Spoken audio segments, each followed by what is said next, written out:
देखिए, 10 महीना पहले रिलीज हुआ था नथुनिया गाना 300 मिलियंस व्यूज पार कर चुका है। बहुत पहले ही ये सारे गामा हम भोजपुरी जो चैनल है, जो भोजपुरी का सबसे फेमस चैनल है आज के डेट में, उस चैनल का मोस्ट पॉपुलर गाना, मोस्ट पॉपुलर वीडियो बहुत पहले बन चुका है। ये सबसे ज़्यादा उस चैनल पर व्यूज नथुनिया गाना को ही मिला है।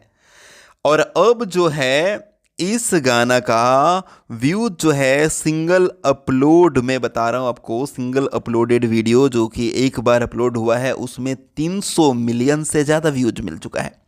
और भी अलग अलग जगह पे अपलोड हुआ होगा कई जगह पे, लेकिन 300 मिलियन से ज़्यादा व्यूज मिल चुका है खेसारी लाल यादव जी का बवाल गाना नथुनिया को। हाँ, सो कॉन्ग्रेचुलेशन। देखिए, 100 million, 200 million, 300 million, 400 million Khesari ji के इतने गाने होते ही रहते हैं कि अब हमें ये बहुत ही साधारण अचीवमेंट लगता है।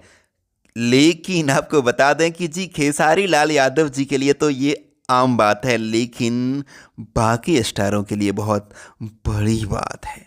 हाँ, क्योंकि इतना सारा गाना रिलीज होने के बावजूद, कम गाना रिलीज होता है जी, कोई स्टार कल्पना नहीं कर सकता, उसके बावजूद 100, 200, 300, 400 मिलियंस होता रहता है, तो बहुत बड़ी बात है।